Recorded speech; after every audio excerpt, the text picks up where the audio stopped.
જય શ્રી રામ મિત્રો, તો કેમ છો બધા? આ છે અમારો નવો લોક ને. આજ તો સવારમાં ઉઠી ગયા ને હવે આપણે જવાનું છે નિશાળે. તો હવે મળી આપણે સાંજે આવ્યા તો અમારા ઘરે કે હાલો કે મહેમાન આવવાના હતા, કે મહેમાનને લઈએ જા બસ સ્ટેન્ડ જઈને, કે હવે આપણે જવાનું હવે બસ સ્ટેન્ડે. પછી મિત્રો આપણે હાલતા થઈ ગયા, જો અહીંયા ગામમાં પહોંચી જાય ને હવે જવાનું આપણે બસ સ્ટેન્ડે. પછી તો મિત્રો આપણે થોડાક આગળ ગયા ને તો અહીંયા જોયું તો અહીંયા જો એક ભેંસ આવતી રહી ગયું ને પાડે જો આ રહી આપણી દુકાન ને. પછી તો ત્યાં મિત્રો આપણે થોડાક આગળ ગયા તો પિકઅપ વાળો આવી ગયો ને પિકઅપ વાળો કાં હોર્ન માર કરતો તો માજો આ જો જીરીક રહી ગયો ને કે હમણાં ઘસાતો જતો જ માજો અડીને.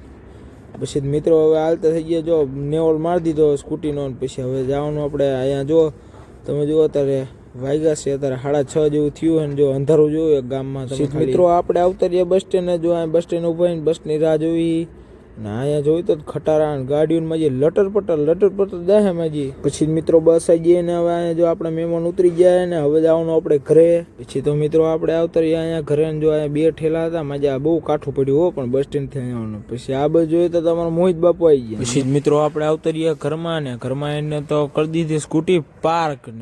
પછી મિત્રો આપણે આવતા રહ્યા બહાર ને અહીંયા જોયું તો તમારા 3 ભાઈબંધ અહીંયા બેઠા ને જો અહીંયા બધા બેઠા ને પછી બધાને કરી લીધા રામ, કારણ કે આપણે બ્લોગ બનાવવાનો એટલે રામ તો કરવો પડે. પછી તો આપણે દુકાને ગયા ને બીડી લાયા ને તમે જુઓ તમારા ભાઈબંધ સર્કલમાં કોણ બીડી પીવે છે આ નાખી દેજો આપણે આ રીલ. પછી અહીંયા જોયું તો ફરદીમાં આમ દુકાનથી આવ્યા ને તો માજે કસ્ટમ ચાલુ કરી દીધું. જો જીને આમ કસ્ટમ કરવું હોય ને યુઆઈડી સેન્ડ કરજો, આપણે કસ્ટમ કરી નાખીએ. પછી મિત્રો આપણે આવતા રહ્યા અહીંયા ઘરે આવતા રહ્યા ને અહીંયા જોયું મકાન તો માજી જાજુ સન નહીં ખુદ 2 દીમાં. પછી મિત્રો હવે આ સાથે આ બ્લોગને એન્ડ કરીએ. મળીએ આપણે એક બીજા બ્લોગમાં. લાઈક કરતા દેજો ને ફોલો કરતા